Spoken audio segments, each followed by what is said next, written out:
How did the illegitimate son of a British noble end up as the founding donor of a renowned cultural, historical, and educational entity in the United States? Find out today as we study the story of the man behind the Smithsonian Institution.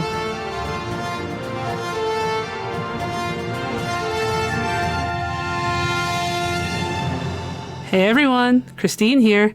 I'm really happy to be talking to you about James Smithson and the institution that bears his name. This is another of those topics I've been thinking about for years because it always pops up in my head as just really freaking interesting. Plus, I'm a sucker for an origin story. So, thank you for being here with me. And if you are looking for a captioned version of this episode, please don't hesitate to listen to us via the footnotinghistory.com audio player or our YouTube channel, youtube.com/footnotinghistory.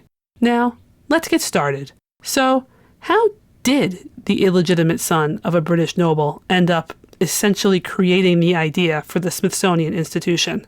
Our story begins in 18th century England. There lived a man named Hugh Smithson, who was born around 1712. Hugh's family had its roots in haberdashery. That is to say, they dealt with all things sewing and clothing related. By the time Hugh was born, his family had moved up enough in the world where they had the title of baronet. Hugh climbed the figurative ladder of hierarchy through a sometimes depressing series of events. But he was both ambitious to keep climbing and not a stupid man. He inherited land and money through the deaths of various relatives, entered politics, and married Elizabeth Seymour in 1740. Elizabeth's family was one of higher standing in terms of titles. Her grandfather on her father's side was the Duke of Somerset, while her mother's side was the Percy family, which included the earldom of Northumberland. As it turned out, Hugh's wife had the potential to be the primary heiress of that Percy-tied earldom of Northumberland. Hugh went to bat for her against part of her family and successfully got King George II to make him the new Earl of Northumberland. At this point in time, Hugh also decided to fully embrace his new role and its ties to the Percy family. Through a special act of Parliament, he changed his name from Hugh Smithson to Hugh Percy. Along with this change, though, came the caveat that the only children allowed to use the Percy name were those born legitimately, that is, from his marriage to Elizabeth. The couple had 3 children, 2 sons and a daughter, and indeed they were given the name Percy to align with the family's new status and identity. This new life included lots of political involvement. Hugh was, at various times, Lord of the Bedchamber to the King, Lord Chamberlain to the Queen, and spent several years in the 1760s as the King's man in Ireland. Eventually, Hugh would rise even higher, getting himself elevated from an earl to a duke. He remained active in political and royal circles until he was no longer physically able, and he passed away in 1786. Hugh's life had been very active, but the way he rose didn't always make him everyone's favorite. In fact, well after he became a Percy, his detractors would still snark that he was a Smithson, yet that original Smithson name would end up respected in a different country. In the 1760s, while Hugh and his wife were bustling back and forth between Ireland and England, he had one of his many affairs. Yes, his wife had affairs too, though they don't impact our story. The woman who caught Hugh's eye this time was Elizabeth Macy, a widow in her 30s who was comfortably well off and well known in circles in Bath. Elizabeth Macy and her late husband had never been able to have children together, so it was a shock when she found herself pregnant by Hugh. One of the problems with this pregnancy is that, well, everyone knew she was widowed, and it would look terribly bad if she went out in Bath society visibly pregnant by someone else's husband. As a result, Elizabeth left England for France, where she gave birth to her son in either 1764 or 1765 in Paris. This son, certainly not a Percy, was called Jacques, or, in its anglicized form, James Macy. We don't know a lot about James's earliest years, which were likely spent in some combination of France and England, though we know his mother married John Dickinson, who was not the best person. With Dickinson, James's mother had miscarriages and court cases and general misery. She did eventually give birth to one son, who was given a differently spelled version of the Dickinson name. Still, it's probable that this was James's full brother. because Elizabeth and Hugh had rekindled their flame, and she was estranged from her Dickinson husband at the time of conception. While Hugh might have provided some level of financial support, he never openly acknowledged either of them. As Heather Ewing, whose work is central to our understanding of James's life, put it in her biography of him, quote, "They lived their lives as bystanders to his gilded glory and hankered after any association with him." In 1773, an Act of Parliament was sought to remedy the fact that James had been born in France and not England. The request of naturalization was granted, and at this point in time, we start to know more about James's life. We know he had ill health in childhood that caused him to forever be known as fragile and delicate, and we know that he was placed under the guardianship of a family legal associate who took charge of his education, and that eventually he became a student at Pembroke College, Oxford, in the early 1780s.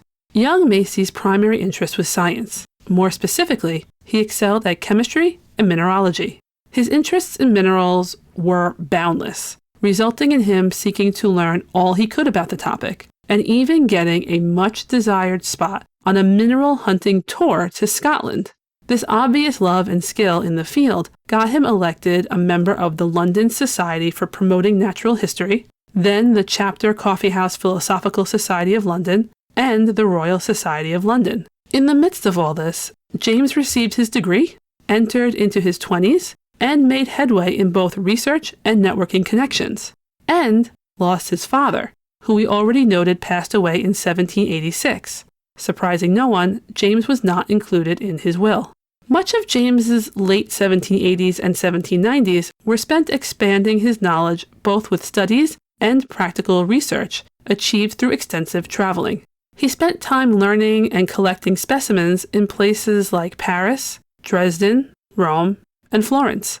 As you would expect, the French Revolution, which began at the tail end of the 1780s, made travel and research quite difficult. By the end of the 1790s, James had returned to England and was present in his mother's declining years. Elizabeth Macy passed away in spring of 1800, leaving her son bereft and with a daunting amount of legal and financial issues. The loss wasn't the only thing that happened for James then, though. He also made a big change in his life. The same year that his mother passed, James Macy changed his name. He had been raised with the last name of his mother's first husband, a man who died well before James was conceived and had no biological relation to him.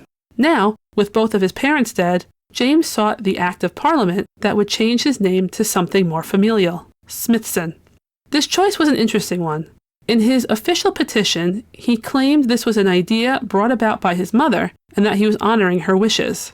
However, we know that James's father had changed his own name from Smithson to Percy, and that he was only allowed to pass the Percy name down through children born of his marriage.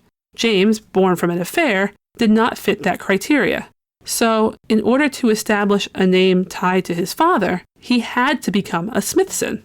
But to become a Smithson was to openly wave about that he was his father's illegitimate son. While now this might not seem like a big deal, in James's day, not everyone would want their name to scream their illegitimacy. Yet, it seems, establishing a public, formal connection to his father's family was significantly more important than caring about the societal acceptability of illegitimacy. So it was that James Macy was no more, and James Smithson took center stage. Despite his personal losses, stresses, and changes, James continued his work studying minerals. In particular, he was now focused on the study of calamine, a name used to describe certain ores of zinc. Regarding his decision to study calamines, in a paper published in 1803 as part of Philosophical Transactions of the Royal Society of London, James said, quote, "Their constitution was far from decided, nor was it ever determined whether all calamines were of the same species, or whether there were several kinds of them." He then put them through a series of experiments involving, but not limited to, heating, scraping with nails and knives, and dissolving in different acids. Eventually, he concluded that what the world then called calamine was not one distinct entity, but instead two different minerals. Although James would not know it, his extensive work on calamines made a super-lasting impact. In the 1830s, After James had passed, a French mineralogist named the mineral zinc carbonate, one of the pieces that made up James's beloved calamines, after him, Smithsonite. If you ever get the chance to look up Smithsonite, definitely do it, because it comes in lots of pretty colors. I've included links to 2 examples of them on the blog post for this episode. But back to the early 1800s. One of the biggest problems the newly named James Smithson faced was the inconvenience of ongoing war on the European continent. By this time, the French Revolution had largely given way to the rise of Napoleon, who took control through a coup in 1799, and, by late 1804, officially became France's emperor. The vast majority of Napoleon's time in power meant war in Europe, as he forcibly tried to expand his power, and often succeeded, which caused all the countries and rulers around him to push back in order to stop him. These ongoing military conflicts meant traveling to significant portions of the continent was almost impossible. However, in 1802, it appeared there was relief in the form of the Peace of Amiens, an agreement between Britain and Napoleon's France to stop hostilities. Certainly, people like James were stoked for this, because it meant travel, and, for James specifically, scientific inquiry could continue again. And it's true. The newly opened borders caused thousands of people to go from France to Britain and Britain to France. James finally crossed the Channel to France in 1803. This would not be the joyous trip he hoped. You see, James arrived in April, and in May, Britain declared war on France, reviving the military conflicts I just mentioned. Notably, and I might have mentioned this in other episodes, this became a very difficult time to be in France as a Brit. Napoleon wasn't pulling any punches, and he ordered that British men should immediately be arrested if they were in France. It was, at the least, a way to prevent those men from returning to Britain and coming back as part of the army fighting against him. James, who smartly left France in time to avoid such a punishment, certainly had reason to feel relief as he distanced himself from France and entered German lands. As the wars continued, James remained a tourist, traveling around and, of course, doing things like visiting quarries and continuing his scientific studies. However, danger and suspicion began to catch up with him. James traveled largely solo, and at one point, he was noticed by a French policeman whose job was to be undercover in non-French lands and keep an eye out for Brits who had fled their capture, or who were working as spies, or who exhibited any other form of questionable behavior. The officer was Javert-like. Yes, that's a Les Mis reference, in his dedication to bringing people to heel. And James had a complicated period where he was the object of the man's fixation. Ultimately, the fact that he wasn't a spy, so there was no real evidence to prove that he was, is what saved him. But it was a sign that the continent wasn't safe. In 1807, Napoleon had extended his areas of control significantly, including gaining significant parts of Prussia and making it very treacherous for someone like James to be, well, anywhere except Britain. So James decided it was time to try and go home via the North Sea. The idea was to get himself to Denmark and then to England. Except James suffered a horrible stroke of bad luck. He got to Denmark just in time for it to take France's side against Britain. James may have avoided capture in France when the Peace of Amiens broke down, but he would not be so lucky this time. He was one of many, many people who were summarily arrested and whose claims of status and pleas for release and kindness were completely ignored.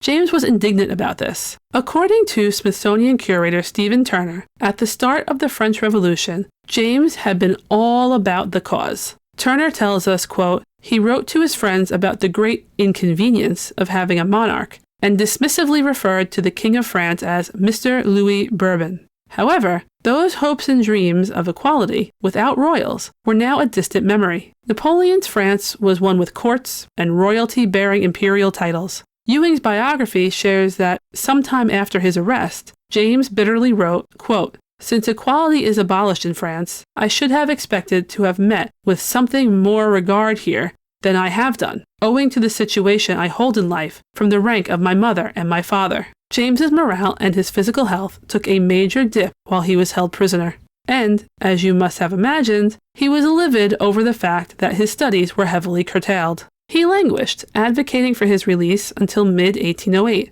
At this point, he was allowed to go to Hamburg, thanks to the fact that an acquaintance who was a successful merchant there vouched for him. Hamburg was under French control, and was still not a friendly place. Although James did everything he was supposed to do, presenting himself and the papers he had been issued to the French authorities, he was arrested yet again. It was not until 1809, after almost 2 years of stress and health issues and frustration, that James was finally freed. I highly doubt he would ever cite this decade of the 1800s to be his favorite. James was lucky that the scientific community in England welcomed him back with seemingly open arms, and he was able to get up to speed on all the findings that had come out while he was detained. He returned to his work, studying, writing, and publishing, often about specimens that had been in his possession well before his problems on the continent. It makes sense that, at this point, a quiet, scientific life in an environment where he didn't have to feel scared or worry about his health tanking even more was the priority of his agenda. Over the full duration of his career, Turner tells us, James would publish approximately 26 papers. After the fall of Napoleon in the mid-1810s, James was free to move about Europe again, and he decided that Paris was where he wanted to be permanently. James was able to travel more, live large in Paris, and engage with the scientific community there. But it wasn't all joyous, as he went through a serious break in relations with the Royal Society back in London. He also developed a major gambling problem that he was lucky did not diminish his finances. Then, in 1825, James returned to London. Aware of his own mortality, indeed his brother had recently died, he wanted to prepare his will. James was always concerned about his name and his legacy, so it is not surprising that he would have wanted to have his affairs in order. He had no spouse and no children of his own, which meant he needed other plans for where his money would go. In 1826, he put his wishes down officially on paper. James made sure to see that those close to him, like his servants, received something, and then he left the vast majority of his wealth to his nephew, that is, his brother's son. However, James also put in another clause. Quote, "In the case of the death of my said nephew, without leaving a child or children, or the death of the child or children he may have had under the age of 21 years or intestate, I then bequeath the whole of my property, subject to the annuity of £100 to John Fiddle, and for the security and payment of which, I mean stock, to remain in this country, to the United States of America, to found at Washington, under the name of the Smithsonian Institution, an establishment for the increase and diffusion of knowledge among men." The language might be complicated to modern and non-legal ears, but you probably guessed right. The money would go to his nephew first, but if his nephew had no qualifying descendants, it would then pass to the United States. Now, we know James had never been to the United States. It was never a part of his travels. We also don't have any explicit extant information that states why he made this decision. We know he'd broken off his relationship with the Royal Society, so I suppose they weren't an option. He could have chosen somewhere on the European continent. He certainly had bad memories from those arrests, but he also kept returning there. Still, he didn't choose France, or anywhere else. He chose a country he never set foot in. James had been alive for longer than the United States had been an independent nation. He had at least some contact with the scientific community there, though we know it wasn't his primary engagement. We also know he had favored the idea of a monarchless country when the French Revolution broke out, which could have influenced his apparent appreciation for the country across the Atlantic. The United States, too, was just turning 50 years old. It was fresh and new and, for many, inspirational in the fact that it was still forging its way and doing so in a people, not royal-led manner.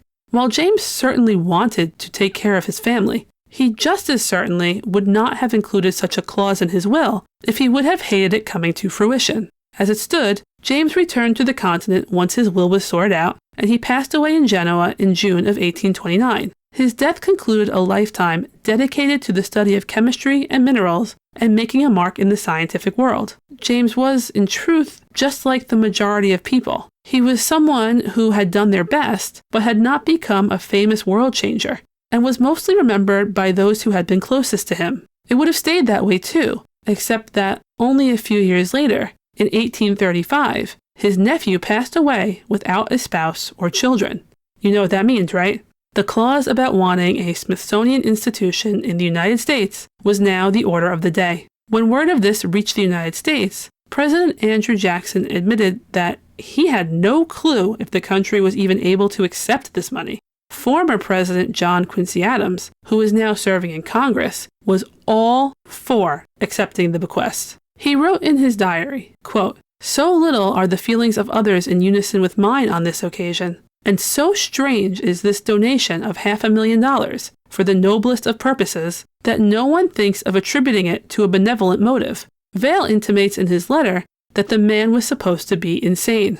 After considering the complicated means by which James's bequest came to be, John Quincy Adams continued to say, quote, "But certainly, in the bequest itself, there is a high and honorable sentiment of philanthropy, and a glorious testimonial of confidence in the institutions of this Union.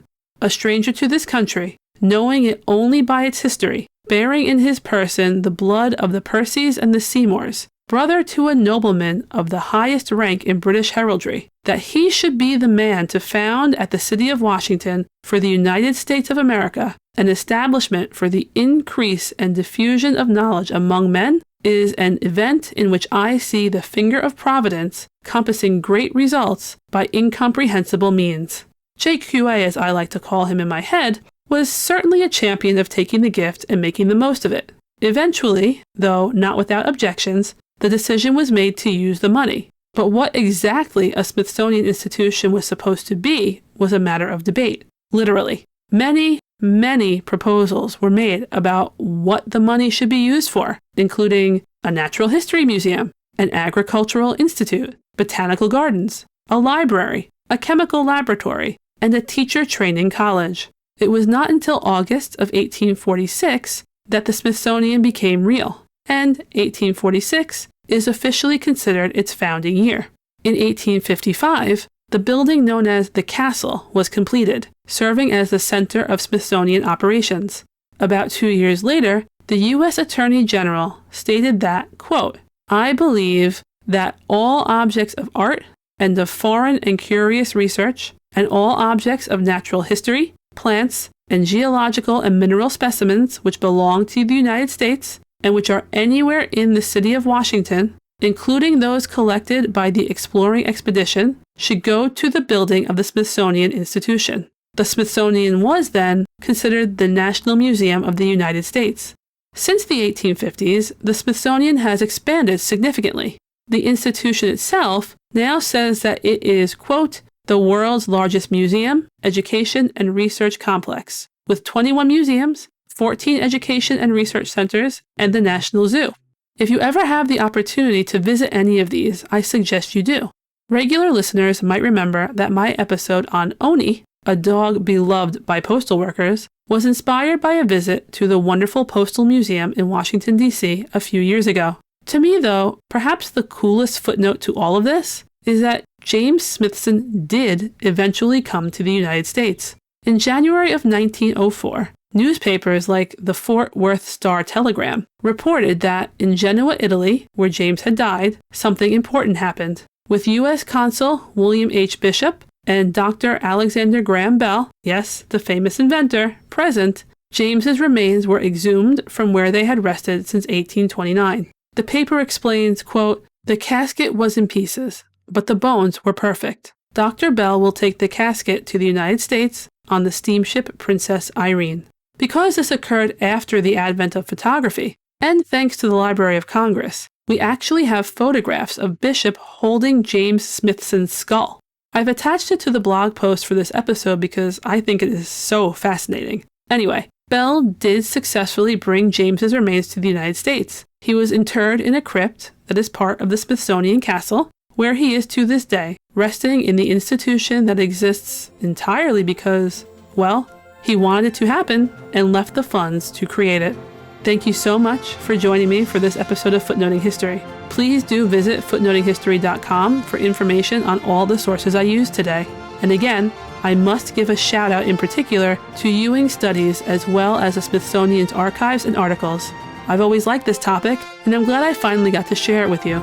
Oh, and don't forget, the best stories are in the footnotes.